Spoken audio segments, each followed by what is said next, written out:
LeBron James was slowly rising from his chair, his 6'8" frame trembling with a rage that 20 years of professionalism could no longer contain. He pointed his finger directly at Skip Bayless, his voice emerging as a controlled roar. "You crossed the line, Skip! You crossed the line!"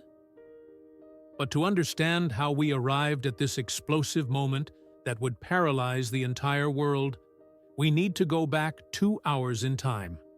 The ESPN studios in Los Angeles gleamed under the professional lights that Thursday afternoon. It was a historic day. The first time in more than 5 years that LeBron James and Skip Bayless would sit face-to-face for an interview. The reason was special, celebrating LeBron becoming the greatest scorer in NBA history, breaking a record that seemed untouchable for decades. The First Take studio was decorated with festive energy. Giant posters showed the evolution of LeBron's career, from the skinny kid from Akron to the king who had conquered 4 NBA titles. The production had gone all out, cameras at cinematic angles, perfect lighting, and the expectation of a global audience that would easily surpass 10 million viewers. Stephen A. Smith arrived first, adjusting his characteristic red tie and mentally reviewing his main points. As the interview's mediator, he knew he was about to step into a minefield.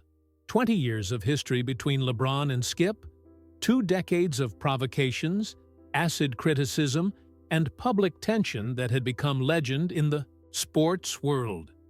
Skip Bayless entered the studio with that smile his fans loved and his critics despised.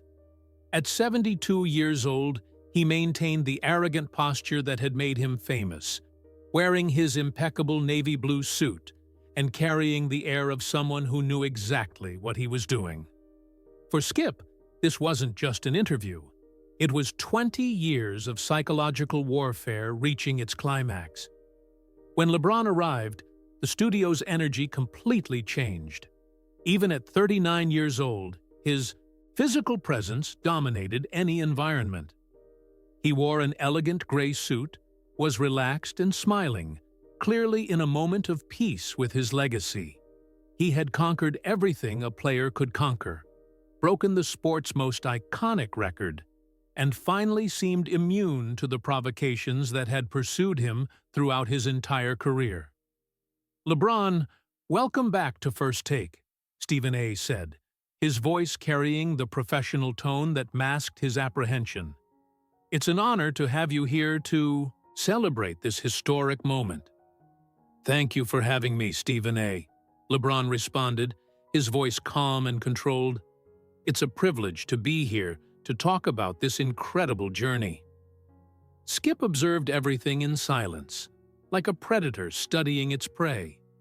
He had spent 2 decades planting seeds of doubt about LeBron, questioning his mentality, comparing him unfavorably to Michael Jordan, criticizing every career decision. But LeBron had persevered through it all, and now he was there as the greatest scorer in history. For many, this should be the end of the war. For Skip, it was just the beginning of a new battle. "Before we begin," Stephen A. continued, "I think it's important to acknowledge the history you two have. Skip, you've been one of LeBron's most vocal critics over the years. LeBron, you've rarely responded directly. Today, can we have a civilized conversation about legacy?" LeBron smiled, but there was something forced in the expression. "Sure, Stephen A. I'm at a moment in my life where I can look back and appreciate the entire journey. Even the criticism was part of the process." Skip couldn't resist the first jab.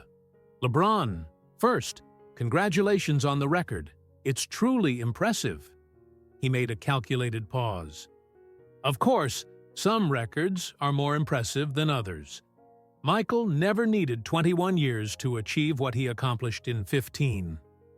LeBron's jaw contracted almost imperceptibly. Stephen A. immediately sensed the tension. "Skip, today is about celebrating a historic achievement No, it's fine, LeBron interrupted, forcing the smile back onto his face. Skip is Skip. I expected this. The difference is that Michael was lucky to play in a different era, with different rules, against different competition. I played against 5 different generations of players. Different competition? Skip laughed. LeBron, you changed teams 3 times to find easier situations. Michael built a dynasty in Chicago. I brought a title to Cleveland after 52 years of drought, LeBron responded, his voice still controlled but with a sharper edge. Something Michael never did for his hometown. Stephen A. tried to change the direction of the conversation. Speaking of legacy, LeBron, you've always said that family is sacred to you. What's it like balancing being a father and still competing at the highest level? It was exactly the opening Skip had been waiting for. His eyes gleamed with calculated malice. Since we're talking about legacy and family, he began, completely ignoring Stephen A.'s warning signals. I have to ask about Bronny. The mention of his son's name made LeBron stiffen instantly. All relaxation disappeared from his shoulders. Stephen A. sensed imminent danger. Skip, maybe this isn't the time for... Stephen A. tried to intervene. But Skip smiled that smile that meant the trap had been set perfectly. 20 years of provocations had led to this moment. He knew exactly where to attack to. Cause maximum damage. No, Stephen A., Skip said, his eyes fixed on LeBron like a predator that had finally cornered its prey. I think this is exactly the right time to discuss family legacies. LeBron breathed deeply, his fists closing involuntarily under the table. For 2 decades, he had maintained professional composure. He had absorbed every criticism, every provocation, every attempt to diminish his achievements. But there was a line that should never be crossed. And Skip Bayless was about to trample it. Bronny is an off-limits topic, Skip, LeBron said, his voice low but loaded with warning. Skip only smiled wider. The trap was set, and he was about to activate it. Skip Bayless completely ignored the warning in LeBron's voice. For him, that warning was like blood in the water for a shark. It only confirmed that he had found the perfect target. Bronny is a mediocre player who only has spotlights because he's your son, Skip said, with the casual cruelty of someone who had perfected the art of hurting with words. Do you really think he deserves to be at USC? That he'll have a professional career? Or is this just famous daddy forcing unrealistic dreams? The change in LeBron's body language was instant and dramatic. His hands, which had been relaxedly resting on the table, closed into fists. His jaw contracted as if he were biting steel. His breathing, previously calm and controlled, became visibly faster. Stephen A. Smith felt the danger like an animal senses an approaching storm. Skip, I really think that... No, let him talk, LeBron interrupted, his voice coming out deeper than normal. Let him show who he really is in front of millions of people. But Skip was far from finished. 2 decades feeding this obsession had transformed him into something dangerous, a man who knew exactly where to press to cause maximum emotional damage. LeBron, look, I understand a father's love, Skip continued, feigning compassion while preparing the next blow. But you're creating impossible expectations for that kid. And when he fails, because he will fail, it will be your fault for feeding illusions that should never have existed. LeBron leaned forward in his chair, his 6'8" height making the table look small. Skip, you don't know my son. You don't know the work he puts in. You don't know his character. I've known basketball for 30 years, Skip retorted, with that venomous smile that had become his trademark. "I know talent when I see it, and I know mediocrity when I see it too." The word mediocrity hit LeBron like a slap in the face. Stephen A. realized he was completely losing control of the situation. "Guys, let's get back to why we're here," Stephen A. tried desperately. "The historic record, LeBron's journey." Skip wasn't interested in salvation. He was interested in destruction. "Michael never exposed his children this way because he knew how to protect them," Skip continued, each word chosen to cut deeper. "He understood that being a great player doesn't automatically make you a great father." LeBron breathed deeply, clearly fighting a monumental internal battle. On one side, 2 decades of professionalism and emotional control built through thousands of interviews. On the other, the most primitive and powerful instinct of a father, protecting his son from attacks. "Skip," LeBron said, his voice dangerously low, "my relationship with my children is not your business. Never was. Never will be." "It becomes my business when you turn it into a public circus," Skip fired back. "When you drag a child into the spotlight just to feed your own ego." The accusation of using his son to feed his ego made something break inside LeBron. His hands trembled slightly, not from fear, but from contained rage that was reaching dangerous levels. "You're talking about a 19-year-old kid," LeBron said, his voice beginning to crack with raw emotion.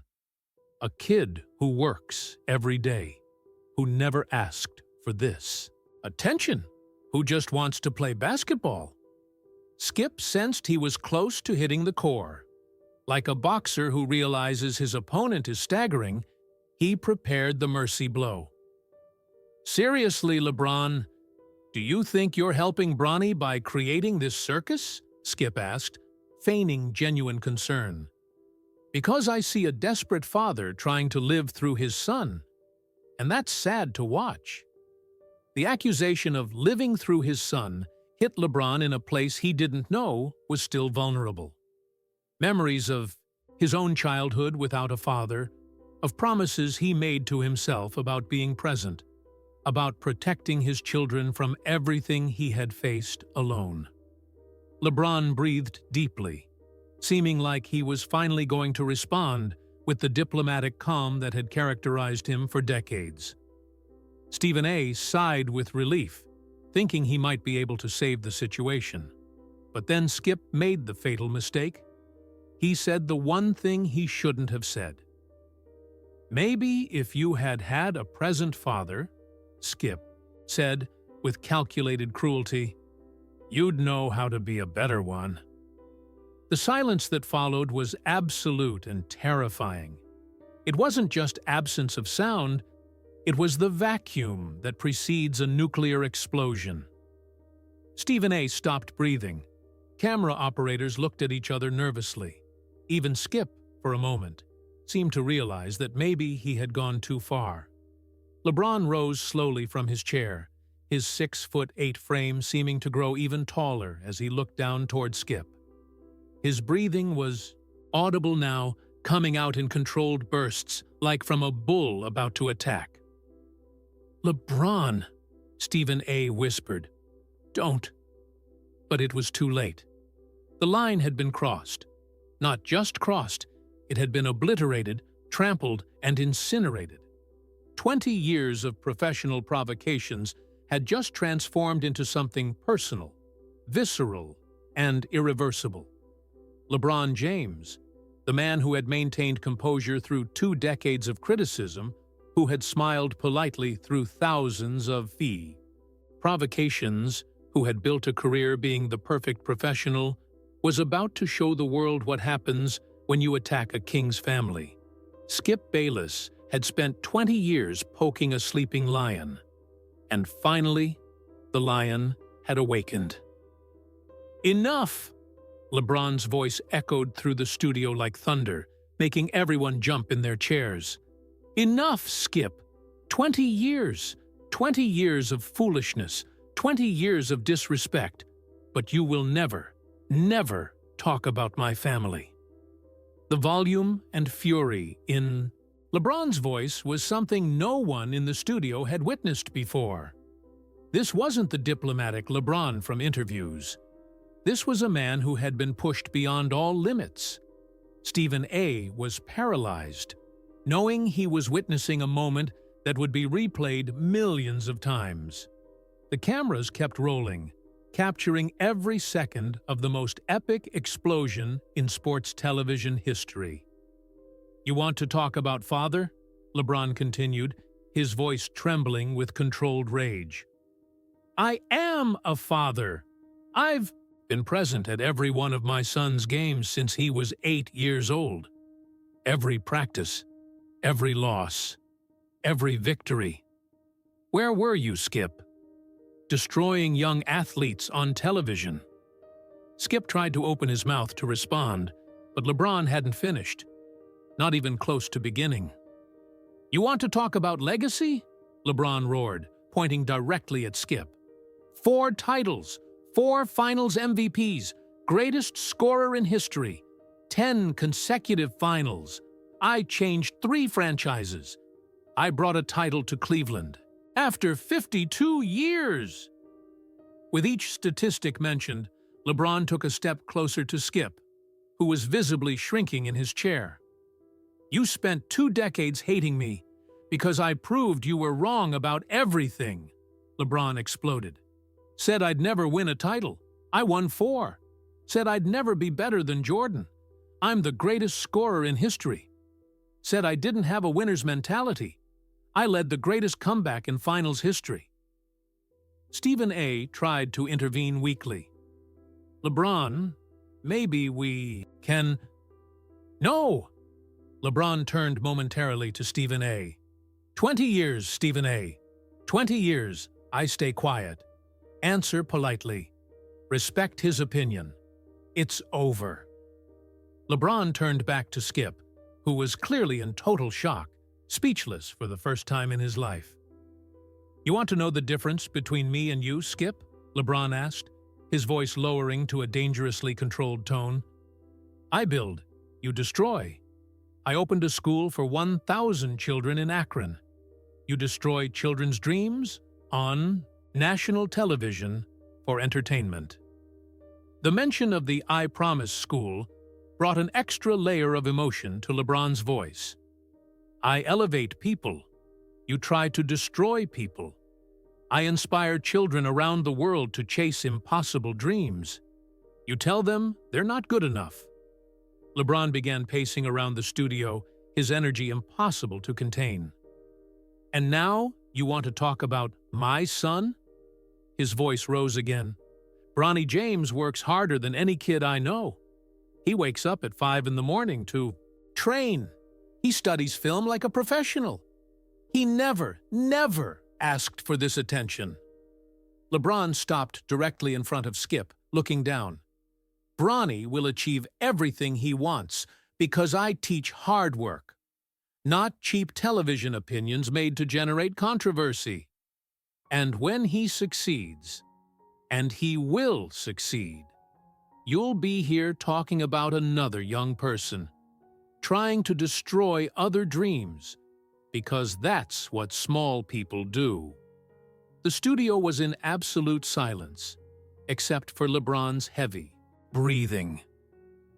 "You want to talk about not having a father?" LeBron asked, his voice breaking slightly with raw emotion. "I used that pain to become the best father I could be. I used that absence to be present. I transformed trauma into purpose." Tears began to form in LeBron's eyes, but they were tears of anger, not sadness. "My mother, Gloria, raised me alone. She worked 3 jobs to give me a chance to dream. And I used that to break generations of poverty in my family. That's not weakness, Skip. That's strength." LeBron moved away from Skip and walked directly to the main cameras. "To every child watching this," he said, looking directly into the lenses. "Don't let bitter people steal your dreams. I am living proof that you can come from nothing and achieve everything. And my son is proof that legacies continue when you teach hard work and character." He turned back to Skip one last time. "You know what's the most pathetic part of all this, Skip? You built your entire career on top of my name. 20 years talking about me. Without me, you don't have a show. Without me, you don't have relevance. I gave you a career, and you use it to try to destroy my family." Skip was completely mute, his face pale, clearly realizing he had awakened something he couldn't control. "And you know what else?" LeBron continued, his voice becoming calmer but still full of power. "In 10 years, when you're no longer here, I'll still be inspiring people. Bronny will be building his own legacy. And you? You'll be remembered as the man who spent his life trying to diminish greatness." LeBron removed his microphone and placed it on the table with controlled force. 20 years, Skip. 20 years you tried to break me. But I'm still here. You're still there. And now everyone knows who we really are." He looked one last time at Skip, who was completely petrified. The interview is over. And with that, LeBron James left the studio, leaving behind 20 years of tension. A speechless Skip Bayless, a Stephen A. Smith in total shock, and a moment that would be replayed billions of times around the world. The king had spoken, and the kingdom would never be the same. For 15 seconds after LeBron left the studio, there was an absolute silence that seemed to last an eternity. Stephen A. Smith was agape, looking alternately at the door through which LeBron had exited and at Skip Bayless, who remained petrified in his chair like a pillar of salt. We're on air," a producer whispered desperately into Stephen A.'s earpiece. Stephen A. blinked, trying to process what he had just witnessed. "Well, that was LeBron James, folks. Let's go to commercial break." But it was already too late. Somewhere in the last 8 minutes, that moment had transcended television. It had become history. In the first 30 seconds after LeBron left the studio, clips of the explosion were already being shared on Twitter. In 2 minutes, LeBron destroyed Skip was trending in the United States. In 5 minutes, it was trending worldwide in 17 countries. The first viral tweet came from a random user. "Holy S. LeBron just ended Skip Bayless's entire career, live on TV. 127,000 retweets in 15 minutes. In Twitter's offices in San Francisco, engineers watched with fascination as the numbers exploded in real time. The clip was being shared faster than any sports moment in the platform's history. Kevin Durant was one of the first athletes to react, "That's how you defend your family. Respect, King." Magic Johnson followed. "In 40 years covering basketball, I've never seen anything like that." LeBron spoke truth to power. But it was Michael Jordan's reaction that really broke the internet. The man who had been used as a weapon against LeBron for 2 decades posted a photo of him and LeBron embracing with the caption, "A father's love knows no limits.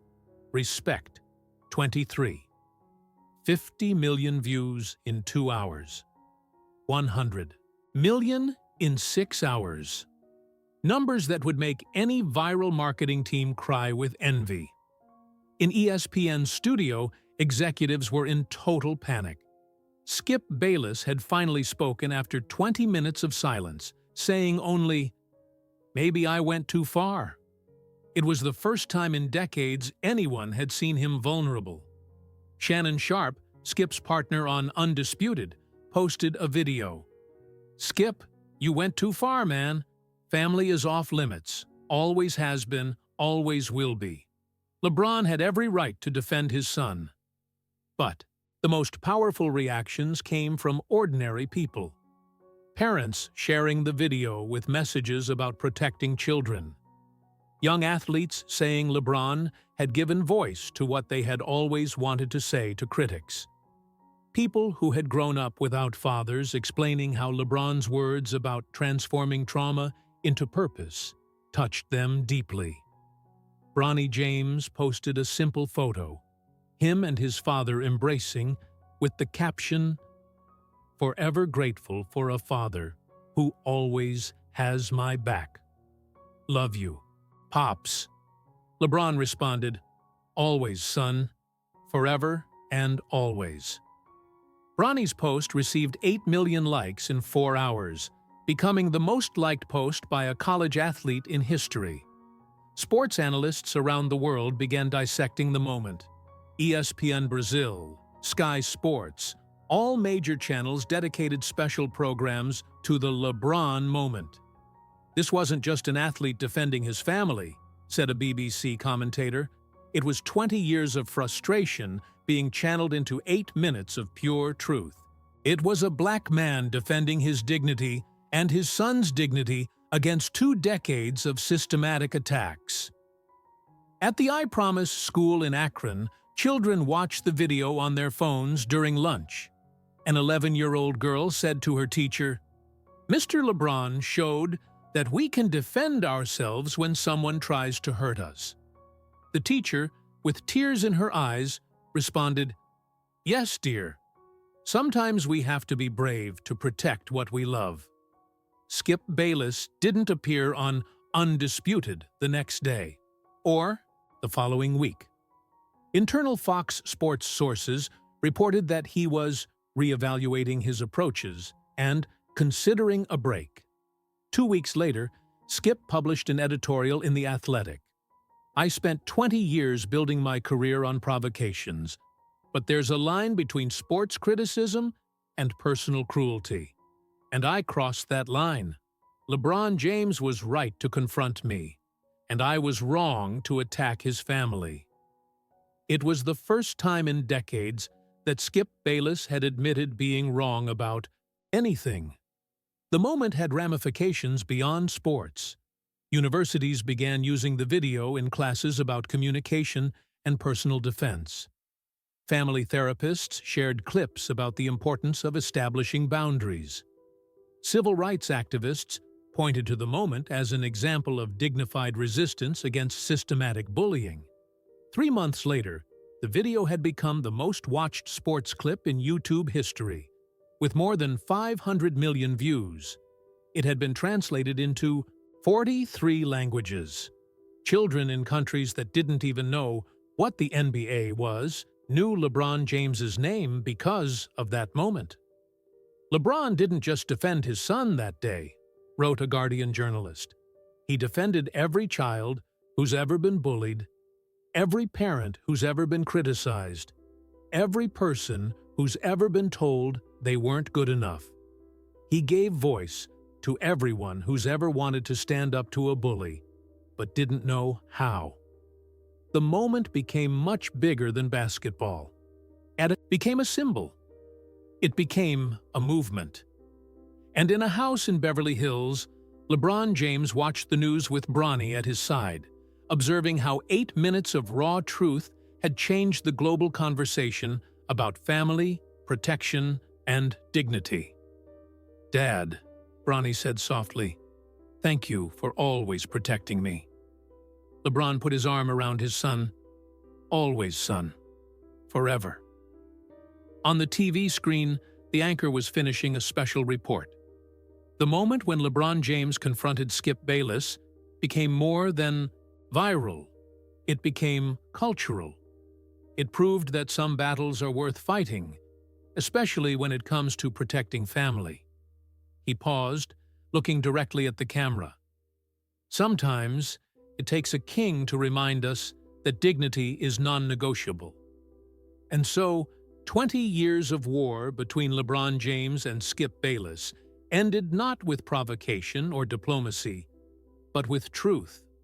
Raw, powerful, and transformative truth that echoed around the world and reminded us all that some lines should never be crossed. The moment when the king finally roared.